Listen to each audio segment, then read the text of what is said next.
Thanks, Tyler, and thank you for tuning in to the Amherst Weekly Report.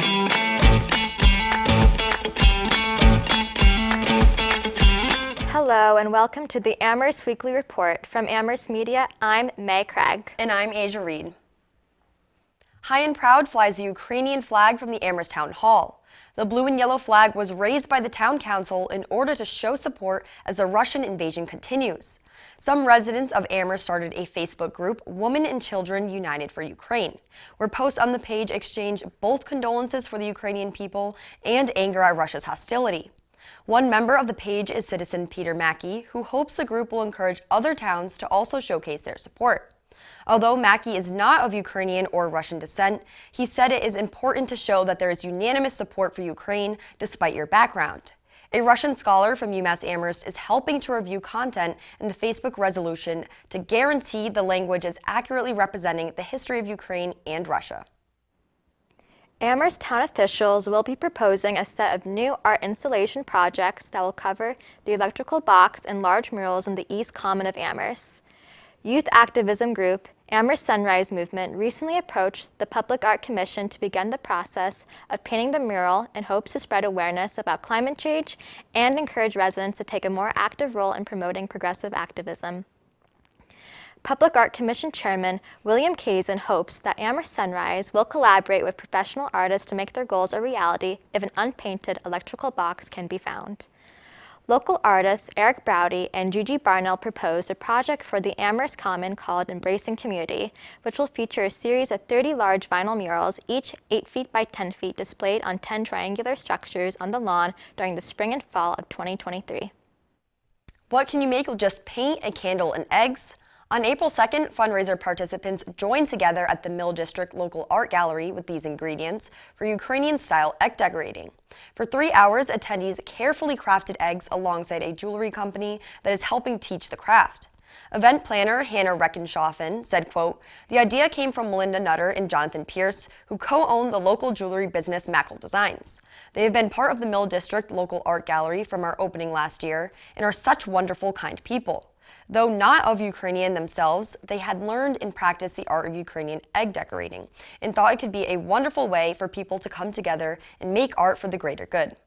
100% of the event's ticket prices will go towards refugees who are fleeing Ukraine to provide them with necessary assistance." Hannah said, quote, "We had an opportunity to get the funds right into the hands of local activists who had traveled to the region, and that seemed the best way to support them from afar. All proceeds from the event, over $500, went to Dean and Annette Kiken's GoFundMe, raising funds for World Central Kitchen and other organizations they're working with in Poland, where many refugees are crossing. Because of the event's successful turnout, there will be another fundraiser on Thursday, April 14th from 4 to 7 p.m. Amherst Weekly Report's field correspondent Olivia Capriati went to the abandoned Hickory Ridge Golf Course this past week. I'm here at the abandoned Hickory Ridge Golf Course, located at 191 West Pomeroy Lane. The golf course was abandoned in 2018 and has since then been dormant.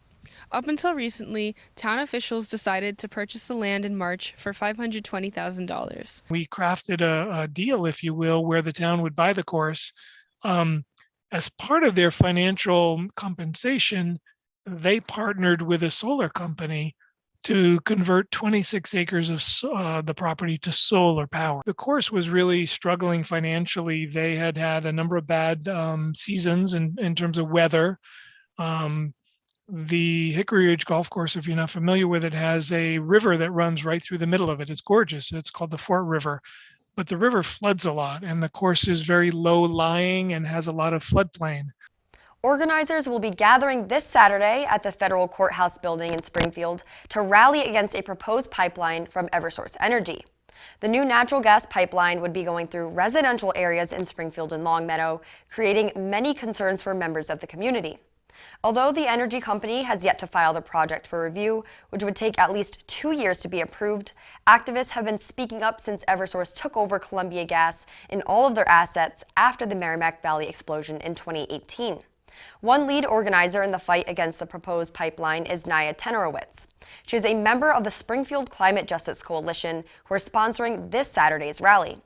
Naya's involvement in the fight against the pipeline goes further than her care for the climate. She said, quote, "This is my community and my people that would be getting hurt and getting sick from these types of projects." Among the many risks when natural gas pipelines leak, they can cause explosions and feed into air pollution and respiratory health issues, both of which are not new problems in the state or the city of Springfield. Naya expressed another concern about the pipeline project, saying, quote, "It makes no sense to be investing $35 to $45 million of Massachusetts ratepayer money into a fossil fuel project that needs to be phased out as soon as we can." The Massachusetts Climate Roadmap Bill went into effect last year, mandating that the state reduce its greenhouse gas emissions. Massachusetts is one of the leading states in the country for our response to climate change, and according to Naya, this project would be moving us in the wrong direction. She continued by saying, quote, "The project would be leaving the people of Longmeadow and Springfield, who are stuck paying for the pipeline, behind, as the rest of the state transitions to green energy." This Saturday's rally will be held at 300 State Street in Springfield at 1 p.m., weather permitting. For more information about the pipeline awareness groups and how to get involved, you can visit www.stopthetoxicpipeline.org. On Tuesday, March 29th, the Amherst School Committee voted to restore art and technology teacher positions to full-time at Amherst, Crocker Farm, Wildwood, and Fort River elementary schools.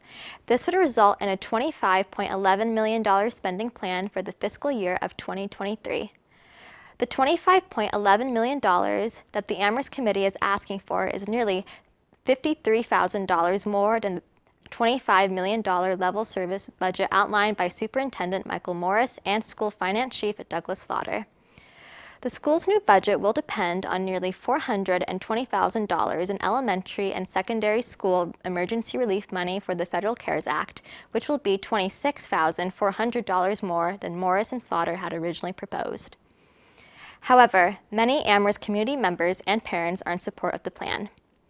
Elementary school parent Annalise Ketchel said, quote, "Restoring those special teachers to full-time will enable each school's art and tech teachers to build those much-needed trust and relationships with our children that they deserve." And now here's Tyler Braldy with this week's sports report. Thanks, Asia. With football, basketball, hockey, and soccer all having reached the end of their seasons, we'll be starting off today with UMass Baseball, who entered the annual Baseball Bean Pot on Tuesday. The Bean Pot is an annual mini-tournament that pits UMass, Harvard, BC, and Northeastern against each other, with the opener this year being UMass versus Harvard.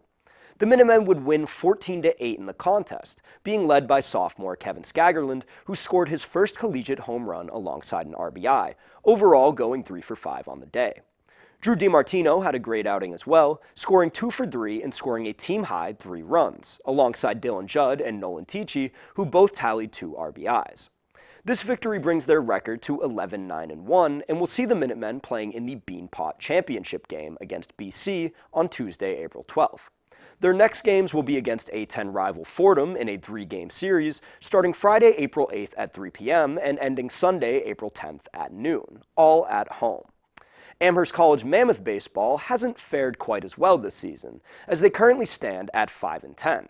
Their most recent game saw them fall to Wesleyan University 5-20 on Saturday, 1-14 against Rhode Island College on Monday, and then mercifully 2-7 against Westfield State on Tuesday. Their next game will be this Friday at 4 p.m. against Hamilton College, where they'll enter a 3-game series at home, concluding with a 2:30 p.m. game on Saturday.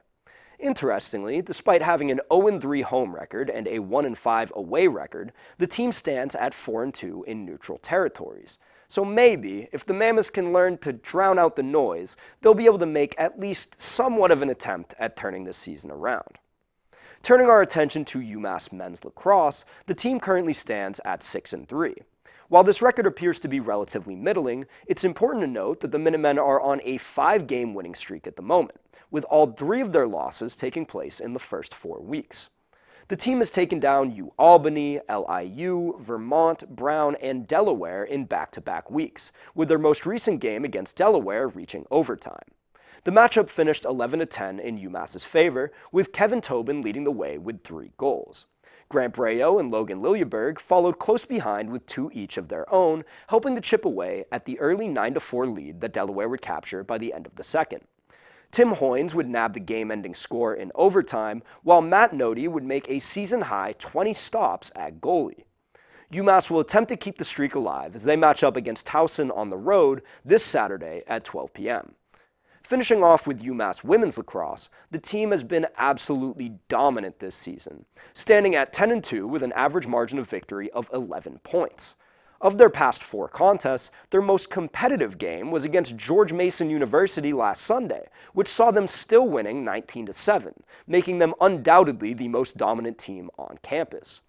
Senior Maddie Maloney and grad student Olivia Musella scored 3 goals apiece, while grad student Kendra Harbinger scored 2, including her 200th career goal.